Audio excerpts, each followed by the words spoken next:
الله وبركاته. الحمد لله رب العالمين والعاقبة للمتقين ولا عدوان إلا على الظالمين. أشهد أن لا إله إلا الله وحده لا شريك له وأشهد أن محمدا عبده ورسوله. اللهم صل وسلم وبارك على سيدنا محمد وعلى آله وصحبه أجمعين وبعد.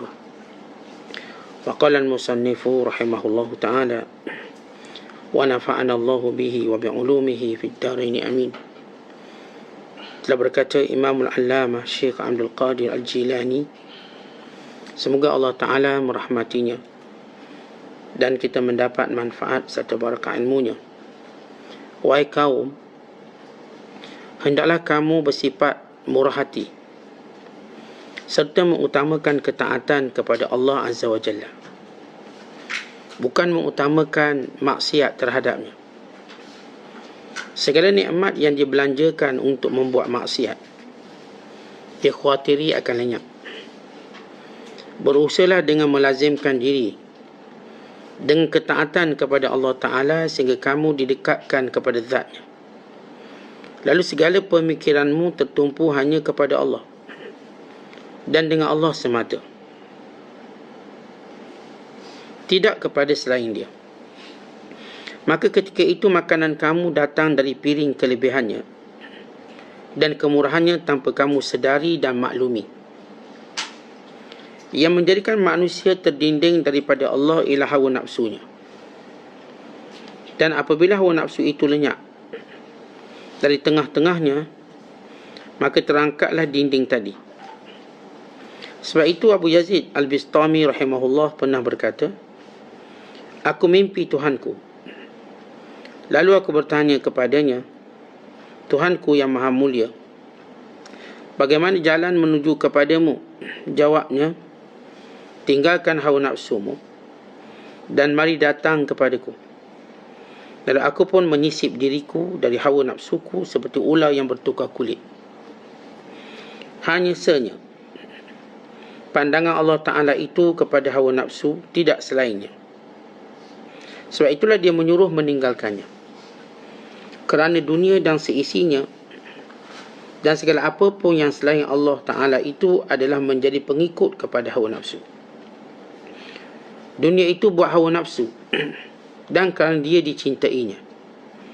Begitu juga dengan akhirat. Kerana Allah Ta'ala berfirman, وَفِيهَا مَا تَشْتَهِهِ الْأَنفُسُ وَتَلَذُّ الْأَعْيُنُ. Dan padanya, yakni syurga, apa yang diinginkan oleh nafsu dan senang dipandang mata, sedang kamu akan kekal di dalamnya. Muslimin dan muslimat yang dirahmati Allah sekalian, di antara apa yang disampaikan oleh Syekh Abdul Qadir Al-Jilani sebagai kesinambungan daripada tajuk sebelum ini, iaitu mencontohi orang-orang khawas, orang-orang yang meletakkan keutamaan ketaatan kepada Allah daripada segala-galanya, orang yang mempunyai sifat yang pemurah, sebagaimana yang kita jelaskan semalam, bahawa tidak ada Rasul atau Nabi yang diutuskan melainkan mereka ialah manusia yang paling pemurah dan yang menjadi contoh kepada umat masing-masing, bahkan kepada manusia seluruhnya. Maka pada Nabi SAW, kita diwajibkan, kita diperintahkan mengikuti segala akhlak, segala kebaikan, segala ketaatan, segala kehidupan mereka. Alal akhas, lebih-lebih lagi ialah kehidupan Nabi kita Muhammad sallallahu alaihi wasallam. Kerana Allah Ta'ala berfirman, laqad kana lakum fi rasulillahi uswatun hasanah liman kana yarjullaha wal yawmal akhir wa dzakarallaha katsira. Sesungguhnya pada kehidupan Nabi Muhammad sallallahu alaihi wasallam itu uswatun hasanah, contoh tauladan yang terbaik bagi siapa sahaja yang benar-benar beriman kepada Allah dan benar-benar beriman kepada hari akhirat, dan benar-benar ingin menjadi orang yang mengingati Allah Ta'ala dengan ingatan yang banyak. Kerana mencontohi Rasulullah bererti kita berzikir kepada Allah. Apapun akhlak, apapun perbuatan, perkataan baginda sallallahu alaihi wasallam, waktu mana kita mengikutinya, mencontohinya, bukan niat untuk mengikuti dan mencontohinya, sebenarnya kita sedang berzikir kepada Allah. Baik, perkara pertama yang ditegaskan oleh Syekh Abdul Qadir Al-Jilani, wahai kaum, katanya, hendaklah kamu bersifat pemurah. Kenapa kita kena bersifat pemurah? Kerana dengan pemurah kita membeli syurga. Dan dengan kedekut sebenarnya menjadikan kita hampir dengan neraka. Dengan sifat pemurah kita menjadi dekat dengan Allah. Dengan sifat kedekut kita akan jauh dari Allah. Kerana dengan sifat pemurah hati kita menjadi lembut. Tetapi dengan sebab kedekut hati kita menjadi keras. Kerana dengan bersifat pemurah, rahmat dan hidayah Allah akan mendatanginya. Tetapi sifat kedekut, kesesatan dan kemurkaan akan mendatanginya. Kerana dengan sifat pemurah kita disayangi manusia. Dan dengan sifat kedekut kita dibenci oleh semua manusia, termasuk binatangnya. Kerana dengan sifat pemurah kita menyatukan hati manusia. Manusia disatukan oleh orang yang pemurah. Tidak pernah sejarah manusia disatukan oleh orang yang kedekut. Orang yang kedekut tidak boleh menyatukan manusia. Yang boleh menyatukan manusia orang pemurah. Yang boleh menyatukan silaturahim ialah orang pemurah. Kita dapati dalam keluarga yang boleh menyatukan semua adik-beradik ini, yang paling pemurah di kalangan mereka. Tetapi yang memutuskan silaturahim yang paling kedekut di kalangan mereka. Kerana pemurah itu menjadikan makanannya berkhasiat, manakala kedekut menjadikan makanannya tidak berkhasiat. Sebab itu kalau kita dipanggil oleh orang pemurah, makanlah apa sahaja, kerana ia memberi manfaat. Sebab itu dikatakan makanan orang pemurah itu obat, dan makanan orang yang kedekut itu adalah racun. Kalau kita makan dengan orang pemurah, dia jadi obat. Tapi kalau kita makan dengan orang kedekut, dia bawa yang 3 hari lepas, yang minggu lepas, maka jadi racun. Dalam Islam menekankan sifat pemurah ini, sehingga kalau ada di kalangan mereka walaupun kafir, maka tetap dipuji, apatah lagi orang Islam. Dalam sejarah orang Arab, antara orang yang paling pemurah sehingga yudrab bihil masal, dijadikan dia sebagai satu contoh, iaitu Hatim At-Ta'i. Hatim At-Ta'i ini dia meninggal sebelum Rasulullah sallallahu alaihi wasallam. Dia meninggal sekitar tahun 605 Masihi, sebelum Rasulullah diutuskan menjadi Rasul. Kerana Rasulullah menjadi Rasul pada sekitar tahun 610 Masihi. Seorang Kristian, asalnya ahli kitab. Namun kedua anak beliau memeluk Islam dan dijaga oleh Rasulullah dengan baik. Pertama ialah Adi bin Hatim, dan yang kedua ialah seorang anak perempuannya. Maka bila sebut Hatim ni amat pemurah sehingga disanggup menyembelih unta yang ditungganginya atau kuda yang ditungganginya untuk tetamu. Pada ketika mana berlaku kemarau yang panjang, maka beliau dah habis benda yang dia ada, beliau sembelih kudanya untuk diberi makan pada tetamu. Kerana kebiasaan orang Arab, dia tak akan sembelih kuda yang dinaikinya, melainkan orang benar-benar pemurah. Maka ini dilakukan oleh Hatim At-Ta'i.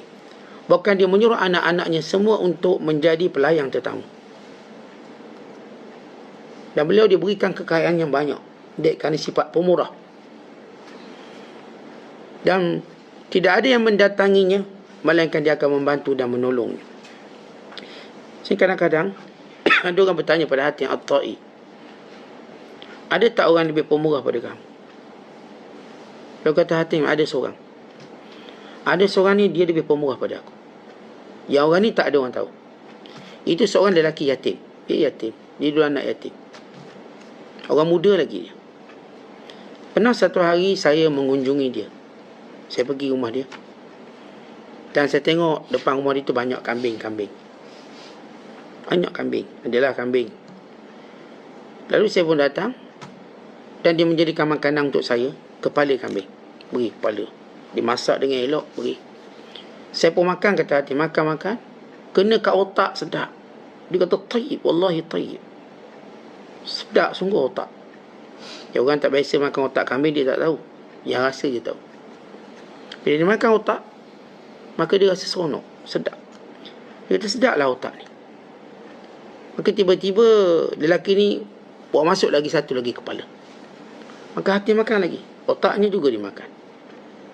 Dia kata dipuji lagi sedap. Lalu datang lagi sampai 10 kepala. Dan Hatim begitu selera sebab ni sedap. Yang orang kalau pandai masak kepala kambing memang sedap. Lupa kambing, ingat kepala. Makan. Maka sesudah dimakan dia pun nak balik. Bila balik dia tengok depan rumah tu penuh dengan darah. Rupanya semua kambingnya disembelih untuk seorang tetamu. Semua kambing disembelih hanya kerana tetamu kata sedap. Tamu tadi kata sedap, maka dia tak akan membiarkan ni. Lalu kata Hatim, kenapa kamu buat macam ni? Dia kata, kami kalau tetamu kata sedap, maka kami tidak akan bakhil dengan apa yang kami masih ada. Kalau tidak, kami seburuk-buruk kau. Orang kata sedap, kita pun stop. Maknanya seburuk-buruk orang.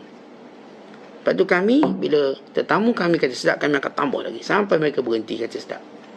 Dah kata dah. Lalu Hatim rasa ni orang ni hebat. Walaupun masih muda tapi pemurah. Lalu yang tanya dia tadi, habis kamu balas apa balik? Apa yang kamu balas? Kerana orang pemurah dia akan balas semula. Dia tak akan biar orang buat baik dengan dia, melainkan dibalas. Dan itu yang diajar oleh Nabi SAW. Paling kurang pun kita terima kasih. Dan mendoakan keberkatannya. Mendoakan kebaikan harta bendanya. Maka Hatim dek kerana pemurah dia balas balik. Dia beri kepada lelaki ini 500 ekor unta. Unta terpilih 500 ekor. Dan diberi kepadanya 300 ekor kambing. Sehingga lelaki ini jadi kaya dek pemberian tadi. Lalu kata orang ni, kalau macam tu kamu lebih pemurah pada budak tu. Sebab kamu bagi banyak, dia bagi kepala je 10. Kamu bagi kambing 300 ekor. Unta 500 ekor.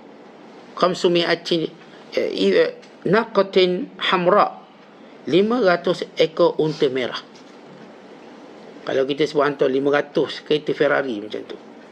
Ini naqatun hamra, unta merah. Dia hantar. Unta yang berkualiti. 300 ekor kambing. Lalu dia kata, yang tanya ni, kamu lebih pemurah? Kata dia tidak.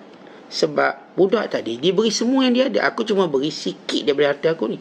Ini kalau pun kamu nampak 800 ekor ni, ni sikit baru berbanding harta aku yang banyak lagi. Ini Hatim At-Ta'i. Rasulullah SAW memuji kepemurahannya walaupun dia bukan Islam. Tata orang pemurah ni kita kena puji dia. Sebab dia memenuhi keperluan manusia. Habis tak dia nampak riak semua, itu hal dia dengan Allah. Daripada orang ikhlas tak bagi 1 sen pun. Dia ikhlas tapi 1 sen tak bagi. Itu bukan orang ikhlas. Kadang-kadang tuan-tuan sekalian, kita jumpa orang pemurah. Tapi kita mencela, menyunjuklah itu. Tuan-tuan, kita tak patut menghentikan kebaikan ni. Siapa pun pemurah kita doakan, mudah-mudahan dia ikhlas. Ada seorang bertanya pada saya. Dia kata, Ustaz, ada orang ni dia memang pemurah. Tapi apa dia buat mesti masuk Facebook. Mesti masuk semua benda-benda yang tu. Maksud dia like banyak lah. Ya, apakah itu bukan riak katanya?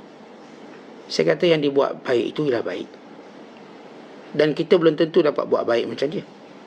Dan itu yang Allah mudahkan dia. Masalah dia riak, itu urusan dia dengan Allah. Dan kita pula doakan biar dia ikhlas. Apakah menjadi berat lidah kita untuk mendoakan dia ikhlas berbanding ringan lidah kita untuk kata dia riak? Padahal dia dah buat sesuatu yang baik. Kita dah tengok beratus orang dapat makan. Beratus orang dapat manfaat. Tiba kita dah lah tak sedekah, beri pula perkataan buruk. Riak tu. Tentang itu bicara munafik. Sedangkan orang beriman, semoga Allah terima amalan dan Allah ikhlaskan dia. Manakah perkataan lebih ringan pada kita? Kalau perkataan menuduh itu lebih ringan, berarti hati kita bermasalah. Tapi kalau perkataan mendoakan lebih ringan, berarti kita orang baik. Moga kita dapat pahala macam dia, sebab kita doakan untuk dia. Saya tengok orang yang pemurah, saya akan doakan. Mudah-mudahan Allah terima amalan, Allah ikhlaskan dia. Dan moga-moga saya jadi macam dia. Saya doa saya jadi macam dia. Bukan kita boleh tengok orang baik, riak lah tu, menunjuk lah tu. Itu bukan Tuhan terima, bla bla bla bla bla. Tu apa faedah perkataan itu? Sedangkan dia dah buat satu benda berfaedah.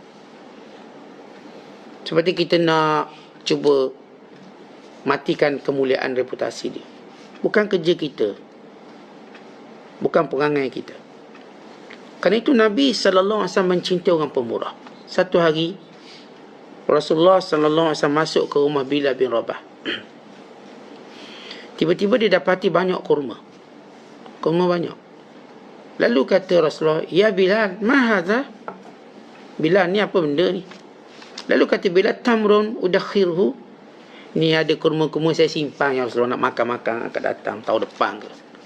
Lalu kata Nabi SAW, "Amma taksha an yura lahu bukharun fi nari jahannam?" Apakah kamu suka kurma-kurma ini cuma menjadi asap dalam api neraka? Suka? Wahai Bilal, kata Rasulullah, "Anfik ya Bilal." Sedekahlah. Simpan buat apa banyak-banyak sedekah. "Wala takhsha min dhil arshi iqlala." Jangan kamu takut bahawa Allah tak akan beri pada kamu. Ini orang yang duk menyimpan kedekut. Dia meletakkan wasangka buruk pada Allah seperti Allah tak akan beri pada dia. Kata Rasulullah pada Bilal, "Wala takhsha min dhil arshi iqlala." Jangan pernah kamu takut pemilik arasy itu akan berkira dengan kamu, kedekut dengan kamu. Tidak. Allah tu pemurah. Jangan duk simpan. Macam kita sebut semalam, kita ada budaya simpan pada benda yang kadang kita tak ambil manfaat. Maka kenapa kita tak ingin mencari manfaat yang lain? Pahalanya yang lebih besar, lebih utama. Bukan tuan-tuan, bila kita beli sesuatu bagi menggantikan benda yang ada. Kita ada lana ikhtiaran. Kita ada dua choice, dua ikhtiar, dua pilihan. Wa imma kita simpan benda tu, atau kita beri pada orang. Mana lebih baik? Kita beli sesuatu yang replace, yang dah ambil tempat benda yang baru. Saya beli kursi set sofa. Saya dah ada sofa. Saya tahu ni tak akan muat rumah saya. Wa imma saya terus simpan, atau saya beri pada orang. Baik, kalau saya simpan, ya, saya akan dapat sofa tu. Tapi kalau saya beri pada orang, apa kata Rasulullah SAW? Ia jadi satu sedekah. Bukan dia menjadi perlindungan daripada syaitan. Rupanya, bila kita simpan barang-barang lama, dia jadi gangguan pada syaitan. Gangguan syaitan pada kita. Bila kita perhati rumah-rumah yang ada gangguan, antara sebab, saya tak sebut semua, antara sebab dia banyak menyimpan barang-barang yang tidak dimanfaatkan. Lalu syaitan menggunakannya. Itu dengar malam-malam orang tolak almari lah. Kenapa syaitan tolak-tolak? Kursi lah. Sebab banyak sangat. Kita bila kat rumah kita banyak barang tak terpakai, maka ada makhluk lain pakai, namanya syaitan. Sebab itu disebut dalam hadis Nabi kata, ada kenderaan yang ditunggang oleh syaitan. Ada kenderaan yang rumahnya, ada rumah yang didiami oleh syaitan. Dek banyaknya. Sampai setan duduk. Setan dah duduk, tak bayar sewa. Dia beri gangguan yang kuat. Supaya kita, tuan-tuan sekalian, kalau kita tak boleh pemurah secara ibtidaan, pemurah secara permulaan, jelah pemurah bila kita mendapat satu nikmat baru. Kalau saya tak boleh pemurah daripada asasnya. Jelah pemurah kerana kita dapat nikmat baru. Alhamdulillah, kita dah beli baju baru ni, baju lama tak pakai ni. Beri siapa yang nak.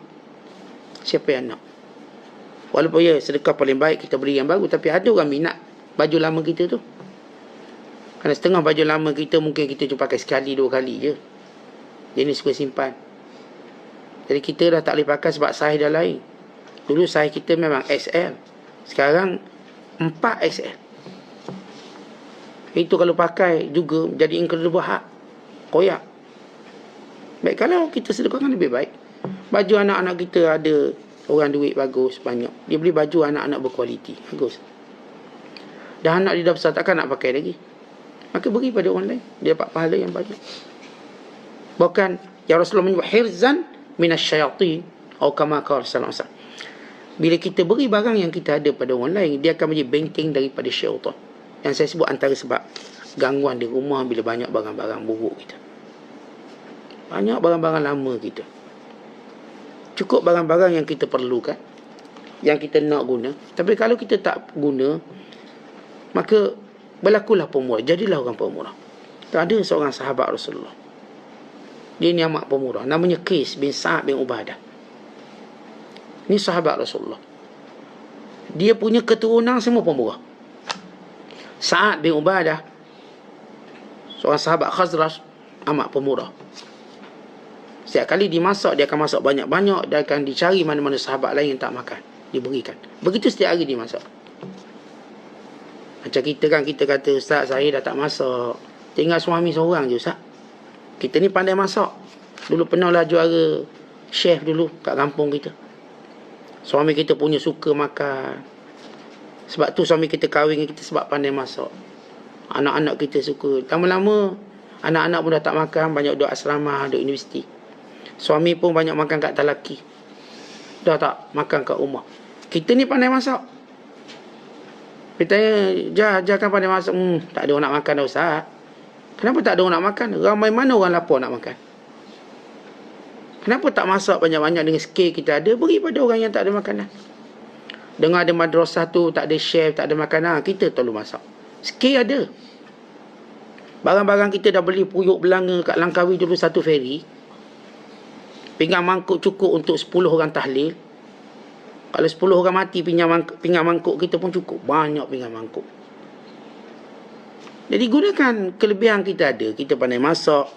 Kita dah ada semua peralatan dapur. Beli belaka. Semua peralatan dapur. Dengar je produk baru kita buat. Tapi kita dah tak guna. Rugi. Kita gunakan. Saya nak masak untuk pakai miskin.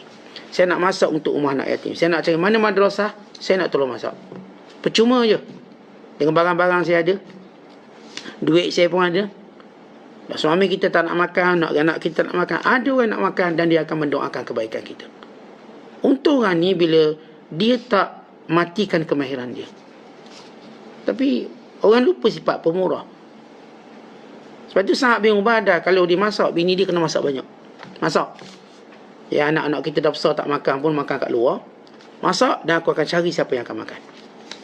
Maka dicari orang untuk makan. Dia hantar ke masjid. Dicari tengok sahabat-sahabat yang miskin-miskin duduk masjid yang disebut ahli suffah. Dipanggilnya sampai 70 orang. Makan. Sama ada datang rumah dia atau dia akan hantar. Pergi makan. Ini ayah dia, iaitu Sa'ad. Ubadah pula, Sa'ad bin Ubadah. Ubadah juga seorang pemurah. Ni semua pemurah. Dan dia punya cucu pula nama Qais bin Sa'ad. Qais. Juga sahabat Rasulullah. Ni 3 keturunan sahabat. Atau ayah anak. Perangai sama, pemurah. Dia turun perangai pemurah. Qais bin Sa'ad, dia bila meniaga untung besar. Dia kata, siapa nak berhutang, aku nak bagi hutang. Tak ada di offer, siapa nak hutang, aku bagi hutang. Orang pun beratur rumah dia bagi hutang. Dah ada hutang ni ada lebih lagi. Yang lebih tu dia sedekahkan. Ini Qais bin Sa'ad. Bila dia untung besar, dia kongsi. Dan pernah satu ketika dia sakit. Bila sakit, tuan-tuan ramai orang ziarah. Sebab dia pun murah. Ziarah. Tiba-tiba ada orang dikenali tak ziarah dia. Dia tanya, Mang tu kat mana?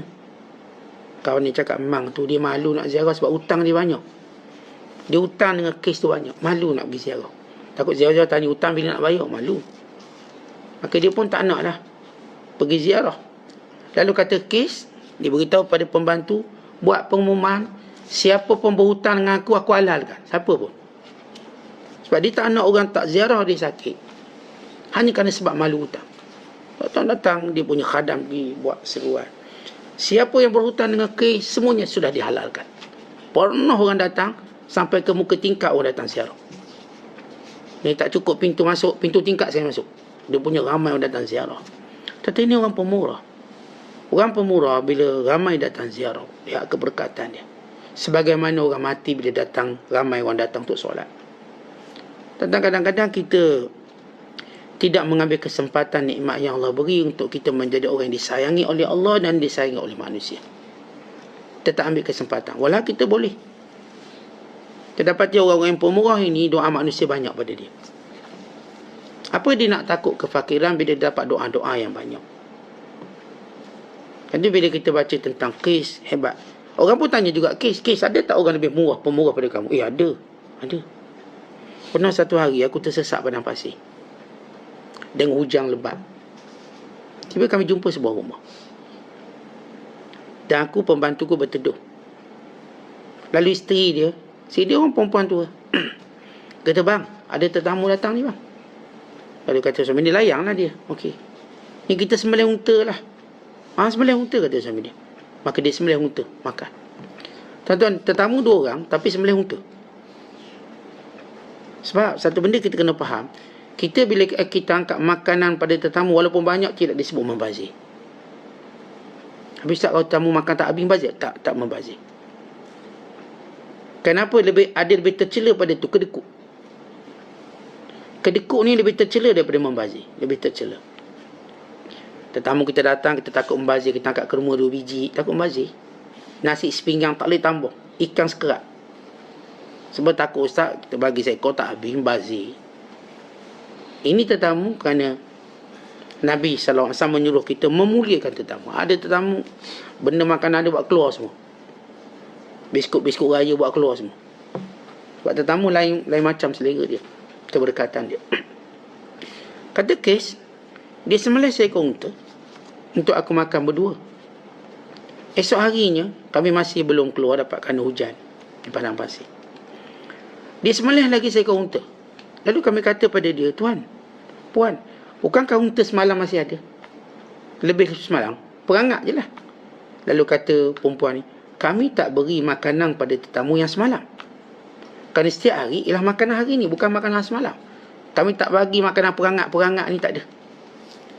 Maka terkejut kes. Bagus ni. Demikian saya duduk beberapa hari, dia sembelih lagi. Setiap hari sembelih. Padahal tak habis, sembelih lagi. Beri makanan yang segar pada tetamu. Bila saya nak keluar, kata kes, saya pun letak 100 keping duit emas. Letak 100 keping duit emas. Lalu kata kes, puan minta maaf. Kita orang dah nak beredar, ni 100 minta. Maka dia pun pergi keluar.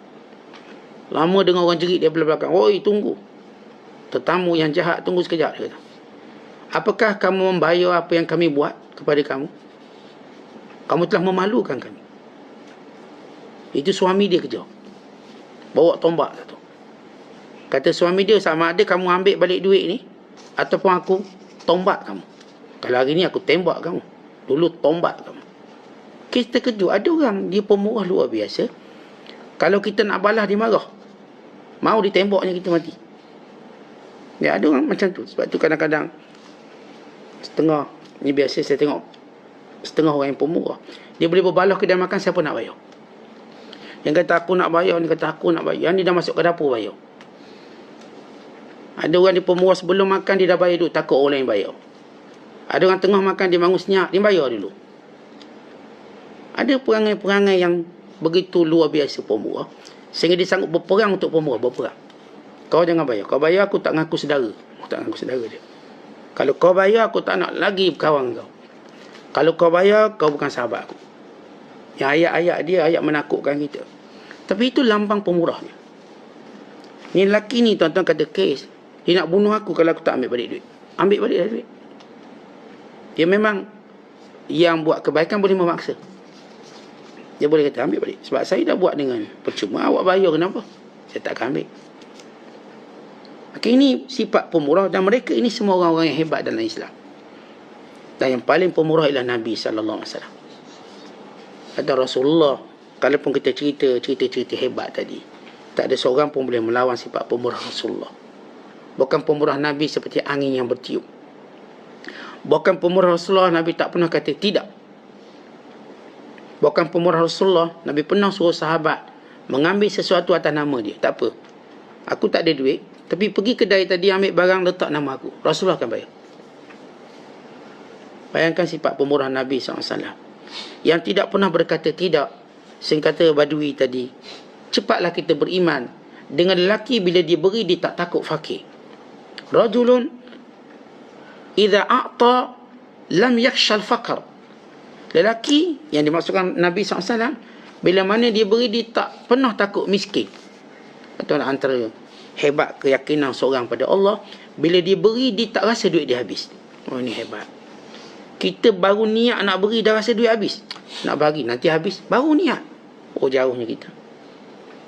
Kita kadang beri tak banyak pun, beri RM10. Tak habislah duit aku. Macam duit dia ada RM20 je. Baru beri RM10, rasa macam habis duit.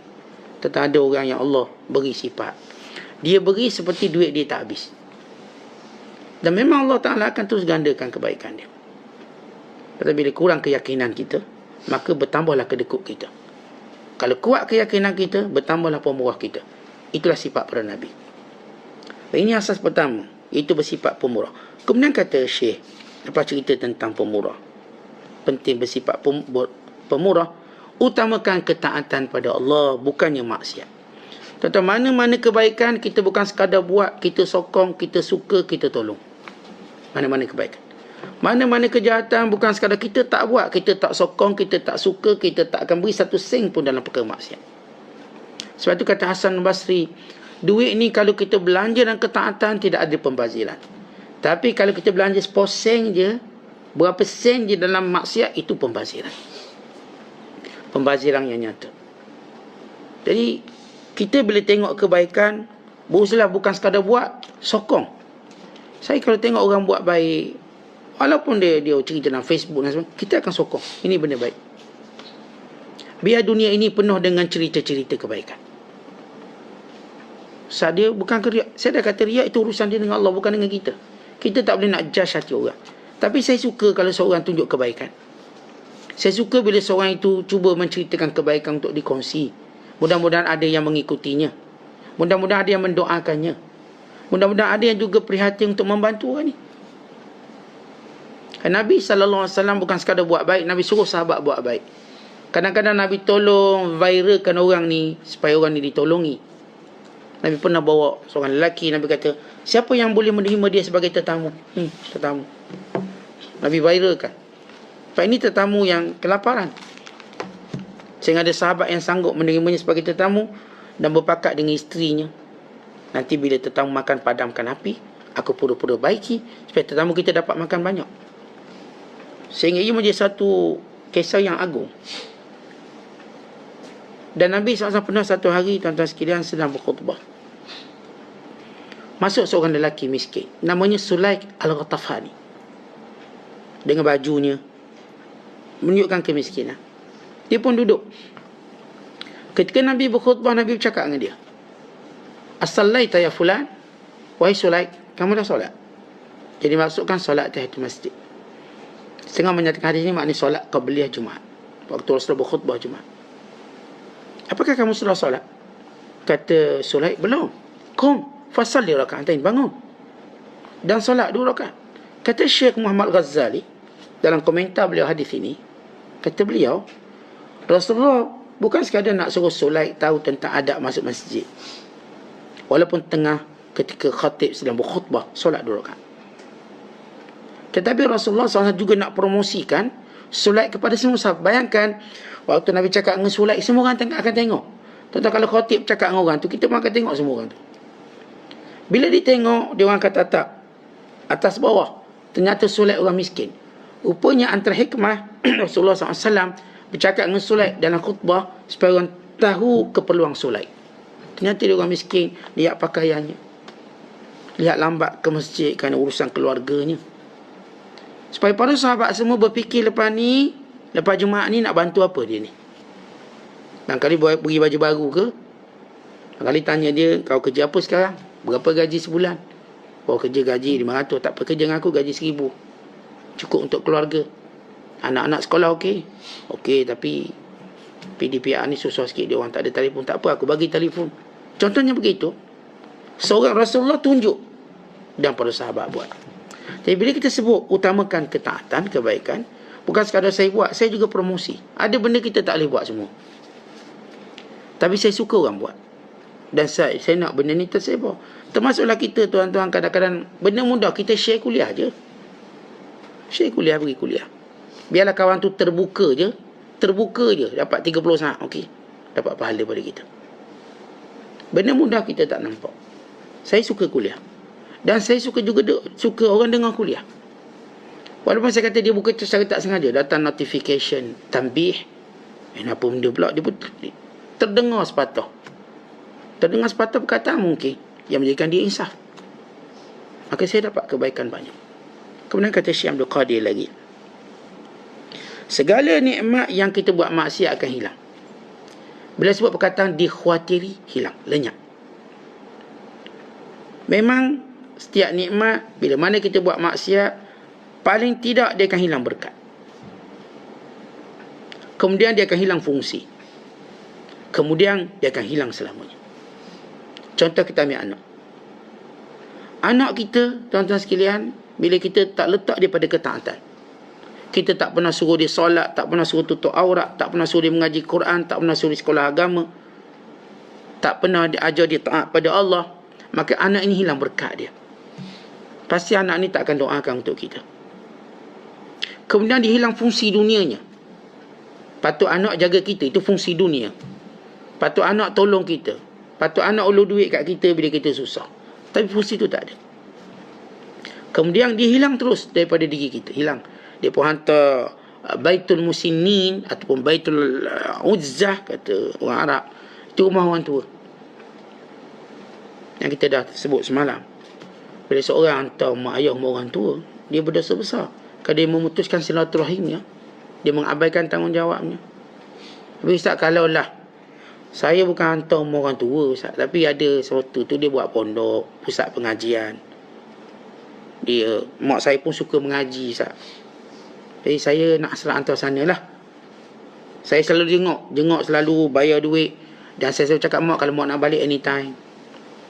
Apakah ia termasuk dalam makna ini? Ini tidak. Yang kita masukkan hantar orang tu, dia hantar, dia berlepas tangan.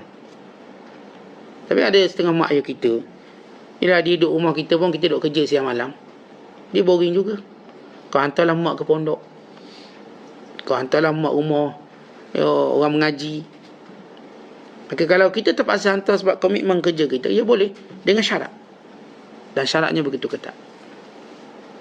Antara syaratnya lah kita membiayainya.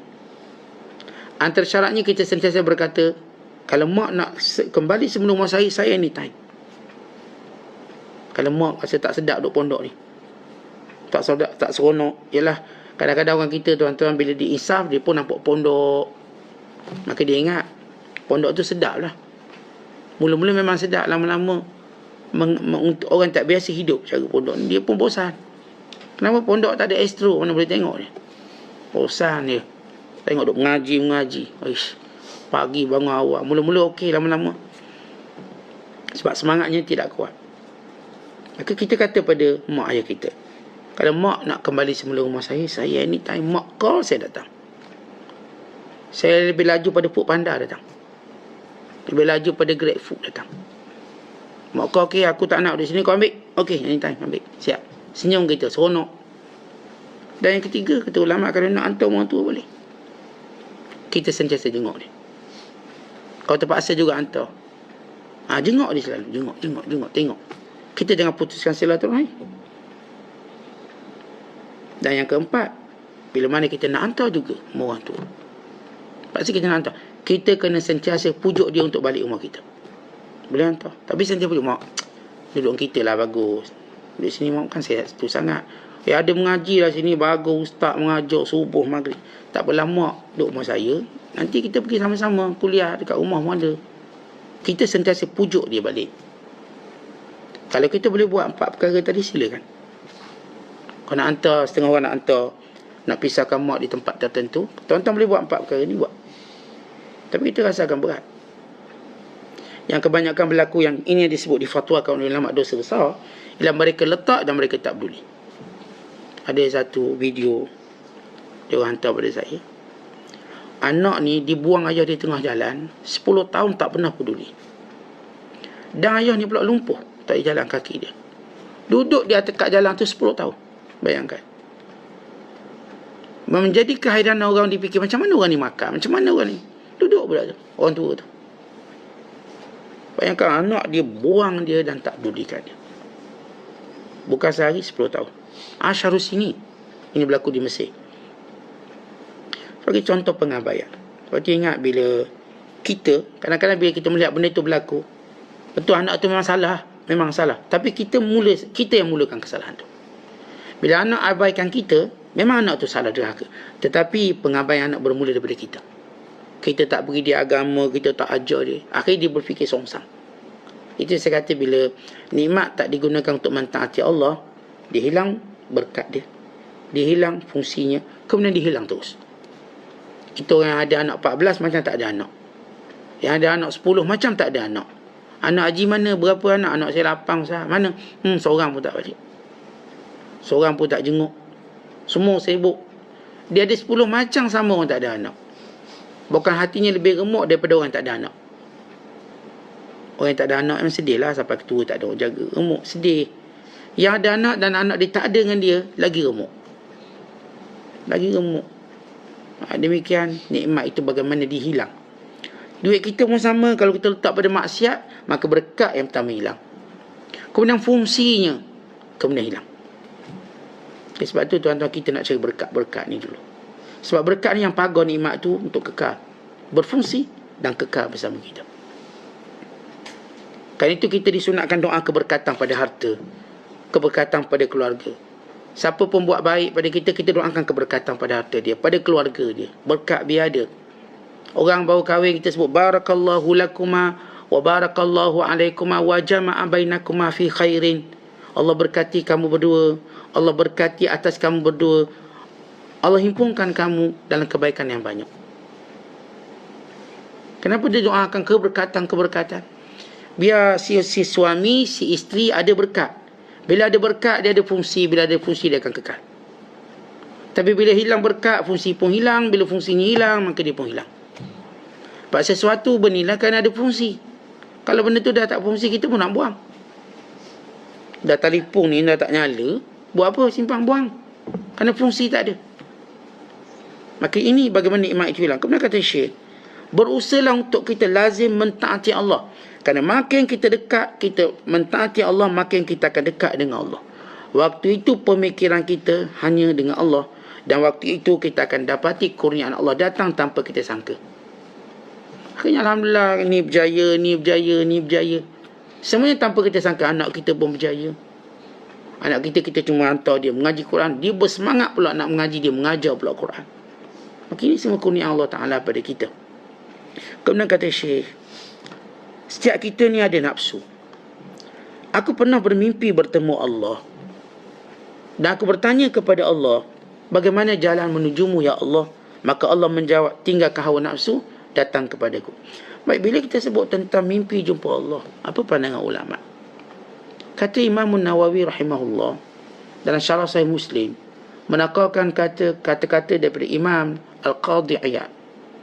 Qadhi Iyad Al-Maliki, beliau berkata, ittifaq di kalangan para ulama bahawa harus seorang itu melihat Allah dalam mimpi. Harus. Boleh. Dan kisah, kalau Nabi-Nabi melihat Allah dalam mimpi, itu perkara biasa. Dan juga kisah-kisah para ulama yang melihat Allah dalam mimpi, atau mendengar suara Allah dalam mimpi. Tetapi bila melihat Allah dalam mimpi, bukan dengan kaifiat yang macam kita tengok sesuatu. Kerana Allah itu laisa kamitslihi syai', Tuhan tak sama. Tapi perlu kita tahu, yang bermimpi bertemu Allah, yang bermimpi bertemu Nabi SAW, mereka bukan gunakan benda itu jaja untuk kredit diri mereka. Bukan. Tetapi mereka gunakan untuk mendidik manusia, bukan memperbaiki diri. Dan kita juga tuan-tuan, bila seorang berkata bertemu Allah, bertemu Nabi SAW, bukan bertemu para Nabi, bukan bertemu malaikat, kita tak akan terus kata benar. Tak akan terus. Sehingga kita mengenali beberapa perkara. Yang pertama, kita kenal orang ni sendiri. Dari latar belakang akhlak. Kerana yang baik akhlak, maka baik dan benar mimpi. Yang kedua, kita kenal keilmuan dia. Dia bukan orang bodoh, orang jahil, dia orang pandai. Kita tahu. Yang ketiga, kita lihat bagaimana cara dia menyampaikannya. Kalau dia menyampaikannya dengan cara suka-suka dia, kita tahu bahawa dia ada benda lain di sebalik cerita tadi. Sebab tu kita tuan-tuan taklah, kalau orang kata dia mimpi jumpa Nabi ni, kita tak akan kata ya secepatnya. Terutama bila dia manipulitkan cerita tadi untuk tujuan-tujuan duniawi dia. Tidak. Kerana sebenarnya asas mimpi itu ialah rahsia. Mimpi ni sebenarnya, asas mimpi ialah rahsia. Dan rahsia itu tidak disebarkan melainkan ada manfaat yang banyak.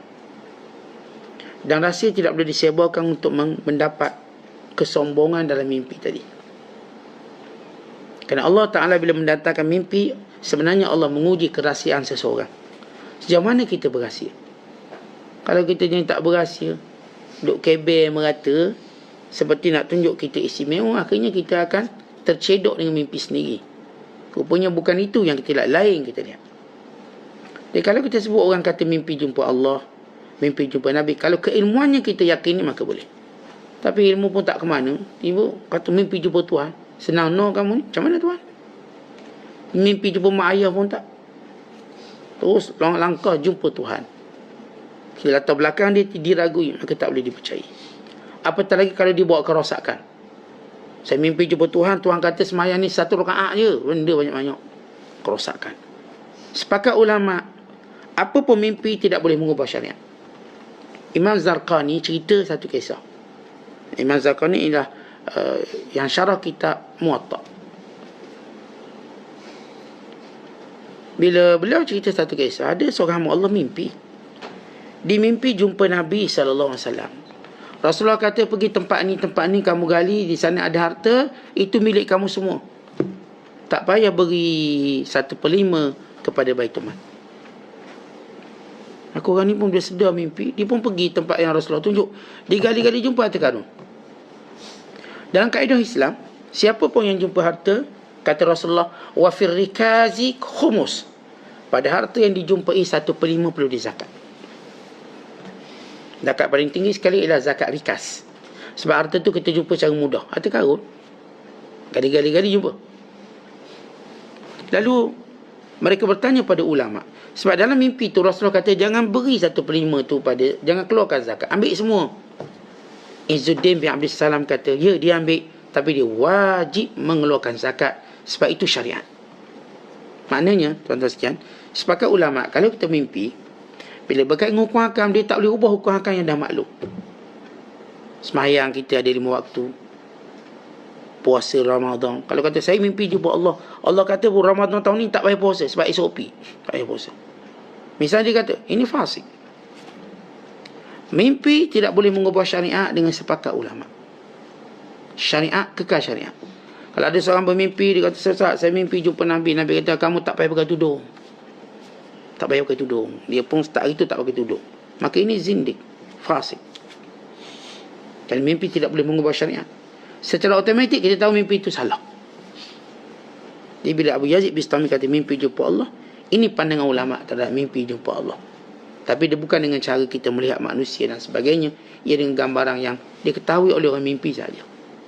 Orang mimpi hanya mampu berkata saya mimpi bertemu Allah. Bagaimana? Ia satu muasafat sifat yang tak boleh disebut. Kan tak ada orang boleh menggambarkan Allah Subhanahu Wa Taala. Kata Abu Bakar As-Siddiq, al-azzi an idraki idrakun. Lemah dalam menceritakannya, itulah tanda kita mengenali Allah. So Allah tidak boleh disifatkan dengan wajah dan sebagainya. Bagaimana gambaran kita melihat makhluk. Kemudian kata Syekh Abdul Qadir, lihat hawa nafsu itu penghalang kepada banyak perkara. Dia sebenarnya dunia tak salah, kawan-kawan pun tak salah. Tapi bila nafsu yang handle benda tu, dia jadi salah. Tentang dunia dia okey, kawan-kawan pun okey, kenderaan, harta, semuanya okey. Tapi bila nafsu yang silap kendali, lalu nafsu ini pun gunakan harta dengan cara ikut dia membelakangi syariat. Demikian juga anak-anak dia ikut cara dia membelakangi syariat. Maka itulah yang merosakkan semua dan menjauhkan seorang dari Allah. Sebab itu disebut dalam hadis, la yu'minu ahadukum hatta yakuna hawahu taba'an lima ji'tu bihi. Tidak beriman seseorang itu sehingga hawa nafsunya ikut dengan apa yang aku bawa. Hawa nafsu kita yang jadi masalah sebenarnya. Syaitan, dia tak mampu lawan, tak mampu pengaruhi kita kalaulah dia tak mampu pegang hawa nafsu. Sebab itu bila kita menahan hawa nafsu, maka syaitan dah terkulai. Dah tak mampu buat apa-apa. Orang menahan hawa nafsu, melawan hawa nafsu. Kita mulakan daripada kita tahan hawa nafsu, kemudian kita lawan hawa nafsu, kemudian kita menang melawannya. Sebab itu perhatikan dalam kehidupan kita. Berapa kali kita lawan hawa nafsu dan berapa kali kita biarkan hawa nafsu mengalir deras dalam kehidupan kita. Kalau kita biarkan hawa nafsu mengalir deras dalam hidup kita, dia akan hanyutkan semua kebaikan kita. Dia seperti kepala air tu. Dia hanyut semua, dibuang. Habis kebaikan. Tapi kalau kita tahan hawa nafsu, kemudian kita lawan dia, sehingga kita memenangi dalam banyak peperangan kita dengan hawa nafsu. Berperang untuk bangun tahajud, berperang untuk bangun subuh, berperang untuk melawan kebosanan dalam melakukan kebaikan. Kita perang setiap hari. Ikut saya tak malah aku subuh ni, tapi saya lawan. Duduk, kemudian baru saya rasa seronok. Ikut saya malah nak solat duha, macam penat. Ikut saya tak nak buat tu, tak nak buat ni. Kita lawan dan lawan. Sampai bila? Sampai bertemu Allah. Allah mengasihi hamba-Nya yang penat melawan hawa nafsu. Penat kita lawan nafsu, Allah suka. Tapi orang biarkan hawa nafsu, nanti dia akan penat di hari akhirat kelak untuk menjawab setiap perbuatan, setiap perkataan dia. Wallahu bisawab. Assalamualaikum warahmatullahi wabarakatuh.